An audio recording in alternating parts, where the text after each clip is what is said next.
Hello friends, అందరికీ నమస్తే అండి. Welcome to our channel. ఆంధ్రప్రదేశ్లో కొత్త పెన్షన్లకు అప్లికేషన్స్ అనేటివి జరగబోతున్నాయి. ప్రతి జిల్లాకు కూడా 200 అప్లికేషన్స్ అనేటివి తీసుకోబోతున్నారు. సో వీటికి సంబంధించి త్వరలోనే ప్రొసీడింగ్స్ అనేటివి రాబోతున్నాయండి. కాకపోతే మనకు అందినటువంటి సమాచారం ప్రకారము ఈ ప్రతి జిల్లాకు కూడా 200 అప్లికేషన్స్ అంటున్నారు కదా, వాటిలో కూడా ఒక 3 కేటగిరీలకు సంబంధించినటువంటి పెన్షన్లు, అవి కూడా క్యాన్సర్ సంబంధిత వ్యాధితో బాధపడుతున్నటువంటి వాళ్ళు, దీర్ఘకాలిక వ్యాధిగ్రస్తులు, దివ్యాంగులు, ఈ 3 కేటగిరీలకు సంబంధించిన వాళ్ళకైతే అప్లికేషన్స్ అనేటివి తీసుకుంటామని చెప్తున్నారు. సో వీటికి సంబంధించి ఎక్కువగా ఎవరికి ప్రిఫరెన్స్ ఇచ్చి అప్లికేషన్స్ తీసుకునేందుకు అవకాశం అయితే ఉంటుందనేది ఈ వీడియోలో మాట్లాడుకుందాము. అప్లికేషన్స్ అనేటివి ప్రస్తుతానికి ఇంకా కూడా రిలీజ్ అయితే కాలేదు, త్వరలో వస్తాయి. సో ప్రొసీడింగ్స్ అనేటివి రిలీజ్ అవ్వాలి. రిలీజ్ అయిన తర్వాత అప్లికేషన్స్ అనేటివి తీసుకుంటారు. అప్లికేషన్స్ కూడా మీరు ఎక్కడికి వెళ్ళి అప్లికేషన్ చేయాల్సిన అవసరం లేదు. మీ యొక్క గ్రామ వార్డు సచివాలయంలోనే అప్లికేషన్ అనేది చేయవచ్చు అనమాట. ఈ యొక్క అప్లికేషన్తో పాటు ఇవ్వాల్సినటువంటి డాక్యుమెంట్స్ కూడా ఈ వీడియోలో చెప్తాను. సో వీడియోని పూర్తిగా చూడండి. ఇన్ఫర్మేషన్ ఇస్తే లైక్ చేయండి. కొత్తగా ఎవరైనా చూస్తున్నట్లయితే సబ్స్క్రైబ్ చేసుకోండి. పెన్షన్లకు సంబంధించిన అప్డేట్స్ వచ్చినప్పుడు వెంటనే తెలియజేస్తాను.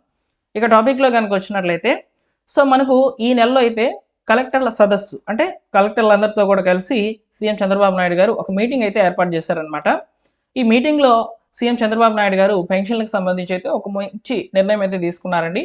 సో కొత్త పెన్షన్లకు అవకాశం ఇద్దాము, ప్రతి జిల్లా నుంచి 200 అప్లికేషన్స్ అనేటివి తీసుకుందాము అని చెప్పారనమాట. సో దీనికి సంబంధించినటువంటి మంత్రులకు, అంటే సెర్ఫ్ మంత్రులకు మరియు జిల్లా కలెక్టర్లకు అయితే ఆదేశాలు అయితే ఇచ్చారనమాట. సో మీరు ఒక కమిటీ ఏర్పాటు చేసి, సో ఇక్కడ ముఖ్యంగా ఇక్కడ మనకి ఇచ్చినటువంటి క్యాన్సర్ రోగులు, దీర్ఘకాలిక వ్యాధిగ్రస్తులు, దివ్యాంగుల కేటగిరీల్లో సో అప్లికేషన్స్ అనేటివి ఓపెన్ చేయండి. సో ప్రతి జిల్లా నుంచి 200 అప్లికేషన్స్ తీసుకోండి. సో అదేవిధంగా ప్రొసీడింగ్స్ మీరే రెడీ చేయండి, ఒక కమిటీ ఏర్పాటు చేసి అని చెప్పారనమాట. సో ప్రస్తుతానికి ప్రభుత్వం నుంచి వచ్చినటువంటి ఆర్డర్స్ ప్రకారము ఒక కమిటీ అయితే ఏర్పడి ఈ 3 రకాల పెన్షన్లలో కూడా ఎవరికి ఎక్కువ ప్రిఫరెన్స్ ఇచ్చి అప్లికేషన్స్ ఓపెన్ చేయాలనేది నిర్ణయించబోతున్నాయన్నమాట. అసలు ఈ యొక్క 3 కేటగిరీల్లో పెన్షన్లు ఎలా వస్తాయి ఏంటి అనేది ఒకసారి మనం తెలుసుకుందాము. మనకు చెప్పినటువంటి రూల్ ప్రకారము క్యాన్సర్ రోగులకు అవకాశం ఇస్తామని చెప్పారు. అలానే దీర్ఘకాలిక వ్యాధిగ్రస్తులకు సంబంధించి అయితే అప్లికేషన్స్ ఓపెన్ చేస్తామని చెప్పారు. దివ్యాంగులకు సంబంధించి అప్లికేషన్స్ ఓపెన్ చేస్తామని చెప్పారు. సో ముందుగా దివ్యాంగుల గురించి అయితే మాట్లాడుకుందాం. సో దివ్యాంగుల కేటగిరీలో ముఖ్యంగా 6,000 రూపాయల పెన్షన్స్ ఉన్నాయి, 15,000 రూపాయల పెన్షన్స్ ఉన్నాయి. దివ్యాంగులకు సంబంధించి పెన్షన్ రావాలంటే వాళ్ళ దగ్గర ఖచ్చితంగా సదరం సర్టిఫికేట్ ఉండాలి. ఈ సదరం సర్టిఫికేట్ కూడా పర్సంటేజ్ చూసుకున్నట్లయితే 40% అబోవ్ ఉన్నటువంటి వాళ్ళకి 6,000 రూపాయల పెన్షన్ అనేది వస్తుంది. ఇక 85% అబోవ్ ఉండి వీరికి సదరం సర్టిఫికేట్తో పాటు మెడికల్ సర్టిఫికేట్ కనుక ఉండినట్లయితే 15,000 రూపాయలు పెన్షన్ అనేది వస్తుంది, పూర్తిగా వైకల్యం కలిగినటువంటి వాళ్ళ కేటగిరీ కింద. సో ఈ 15,000 రూపాయల పెన్షన్లో కూడా ఈ వేటికి అవకాశం ఇస్తున్నారు అంటే, మనకు సదరం ఉండాలి ప్లస్ మెడికల్ సర్టిఫికేట్ ఉండాలని చెప్పాను కదా. సో ఈ కేటగిరీలో 15,000 రూపాయల పెన్షన్స్లో పారాలసిస్ వచ్చినటువంటి వాళ్ళు, అంటే పారాలసిస్ వచ్చి మంచానికి పరిమితమై లేవలేనటువంటి పరిస్థితుల్లో ఉన్నటువంటి వాళ్ళు, కండరాల బలహీనత వల్ల మంచానికి పరిమితమై అయినటువంటి వాళ్ళు, అవయవాలు కోల్పోయినటువంటి వాళ్ళు ప్రమాదంలో, అంటే ఏదైనా యాక్సిడెంటల్ కేసెస్లో ప్రమాదంలో వాళ్ళు కాళ్ళు చేతులు పోగొట్టుకున్నటువంటి వాళ్ళు, అది కూడా మనకు 85% అబోవ్ ఉండాలి, సదరం సర్టిఫికేట్ ఉండాలి ప్లస్ మెడికల్ సర్టిఫికేట్ ఉండాలి ఇక్కడ ఈ కేటగిరీకి సంబంధించినటువంటి పెన్షన్ రావాలంటే. సో ప్రభుత్వము ఓపెన్ చేస్తామని చెప్పింది కాబట్టి మీకు వివరంగా అయితే తెలియజేస్తున్నాను. ఇకపోతే దీర్ఘకాలిక వ్యాధిగ్రస్తుల కేటగిరీల్లో ఇక్కడ మనం సెలెక్ట్ చేస్తున్నటువంటి ఈ పెన్షన్లు అయితే వస్తాయి. సో ఇక్కడ దీర్ఘకాలిక వ్యాధిగ్రస్తులకు సంబంధించి 10,000 రూపాయల పెన్షన్ వస్తుందన్నమాట. వీటిలో కూడా లివరు, గుండె లేదా ఊపిరితిత్తుల మార్పిడి ట్రాన్స్ప్లాంటేషన్ చేసుకున్నటువంటి వాళ్ళు, తీవ్రమైన తలసీమియా, సికిల్ సెల్ అనీమియా వ్యాధి ఉన్నటువంటి వాళ్ళు, అదేవిధంగా డయాలసిస్ చేయించుకుంటున్నటువంటి రోగులు, తీవ్రమైన మూత్రపిండ వ్యాధితో ఉండి డయాలసిస్ సీకేడియో అంటారు అనమాట, డయాలసిస్ ఉండే వాళ్ళని స్టేజ్ 3, 4, 5లో ఉన్నటువంటి వాళ్ళకి అవకాశం అయితే ఇస్తారు. నెక్స్ట్ క్యాన్సర్ రోగులు, సో క్యాన్సర్ వ్యాధితో బాధపడుతున్నటువంటి వాళ్ళు, సో వీళ్ళకి మెడికల్ సర్టిఫికేట్ అనేది వస్తుందన్నమాట.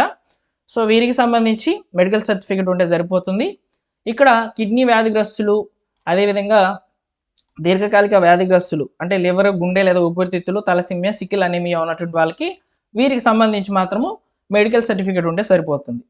మెడికల్ సర్టిఫికేట్ ప్లస్ సదరం సర్టిఫికేట్ ఉన్న వాళ్ళకి 15,000 రూపాయల పెన్షన్స్, అవి కూడా పారాలసిస్, కండరాల బలహీనత, ప్రమాదంలో అవయవాలు కోల్పోయినటువంటి వాళ్ళు. సో మీకు అర్థమైందా ఏ డాక్యుమెంట్స్ ఎక్కడెక్కడ యూజ్ అవుతుంది, ఎక్కడెక్కడ రిక్వైర్మెంట్ ఉందనేది. సో ఈ కేటగిరీకి సంబంధించిన వాళ్ళకైతే పెన్షన్స్ అనేటివి రాస్తాము. సో మనకు మేబీ వచ్చే నెల జనవరిలో అయితే కొత్త పెన్షన్లకు అవకాశం అయితే ఉంటుంది. ఈ కేటగిరీకి సంబంధించిన వాళ్ళకి మాత్రమే అవకాశం అనేది రావచ్చని చాలా క్లియర్గా అయితే అర్థమైంది అనుకుంటున్నాను మీకు. ఓకేనా? సో అయితే ఇక్కడ ఈ కేటగిరీలో కూడా అత్యవసరంగా ఎవరికి ఇస్తారు? ఓకేనా? అత్యవసరంగా ఇక్కడ మనకు ముఖ్యంగా మెడికల్ సర్టిఫికేట్ ఉన్నటువంటి వాళ్ళకి సంబంధించి అయితే ఇచ్చేందుకు అవకాశాలు ఉన్నాయి. ఎందుకంటే ఇక్కడ డయాలసిస్ ఉన్నటువంటి వాళ్ళకి ప్రతి నెల కూడా వాళ్ళు ఈ యొక్క రక్తం అనేది మార్పిడి చేసుకుంటూ ఉండాలన్నమాట. అంటే ప్యూరిఫై చేసుకుంటూ ఉంటారు. సో హాస్పిటల్కి వెళ్తూ ఉంటారు. సో వీరికి సంబంధించి కొంతమందికి అంటే ఇప్పుడు ప్రతి జిల్లాలో కూడా 200 అప్లికేషన్స్ అంటున్నారు కదా, ఇందులో మ్యాక్సిమం ఒక 70-75 అప్లికేషన్స్ అనేటివి ఈ కేటగిరీ కింద పెట్టవచ్చు అనమాట. ఇక రిమైనింగ్ కొన్ని కేటగిరీల్లో వచ్చేసి ఈ యొక్క మంచానికే పరిమితమై అయినటువంటి వాళ్ళు, అంటే పారాలసిస్ వచ్చినటువంటి వాళ్ళు, నెక్స్ట్ అదేవిధంగా సో చాలా ఇబ్బందులు పడుతుంటారు అనమాట. పారాలసిస్ వచ్చినటువంటి వాళ్ళు, లేవలేనటువంటి పరిస్థితుల్లో ఉన్నటువంటి వాళ్ళు, అవయవాలు కోల్పోయినటువంటి వాళ్ళు, వీళ్ళకి కేటగిరీల్లో కొన్ని పెన్షన్లు అయితే ఇస్తారు. అలానే దివ్యాంగుల కేటగిరీలో కూడా సో ఇక్కడ ఈ కేటగిరీలో కూడా అత్యవసరంగా ఉన్నటువంటి వాళ్ళని సెలెక్ట్ చేసే అవకాశాలు అయితే ఉంటాయి. మ్యాక్సిమం ఈ 200 పెన్షన్స్లో కూడా ఎమర్జెన్సీ కేసెస్కి మాత్రమే అవకాశం అనేది ఇవ్వచ్చు అని చెప్పి నాకు అర్థమవుతుంది. సో గవర్నమెంట్ కూడా త్వరలోనే ప్రొసీడింగ్స్ అనేవి రిలీజ్ చేస్తుంది కాబట్టి అందులో క్లియర్గా మెన్షన్ చేస్తారు. మనం వెయిట్ చేద్దాం, అప్లికేషన్స్ అనేవి స్టార్ట్ అవుతాయి. అయితే అప్లికేషన్ స్టార్ట్ అయ్యింది, అప్పుడు మన దగ్గర ఉండాల్సినటువంటి డాక్యుమెంట్స్ ఏంటి?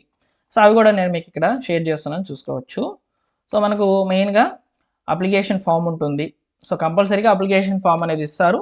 అప్లికేషన్ ఫామ్ ఫిల్ చేయాలి. దీంతోపాటు ఆధార్ కార్డు, ఎవరికైతే పెన్షన్ అనేది మనము అదే చేయించాలనుకుంటున్నాం వారి యొక్క ఆధార్ కార్డు, వారి కుటుంబానికి సంబంధించినటువంటి ration card, caste certificate, income certificate, medical certificate, Sadarem certificate, ఇవి కంపల్సరీగా ఉండాలి. ఓకేనా?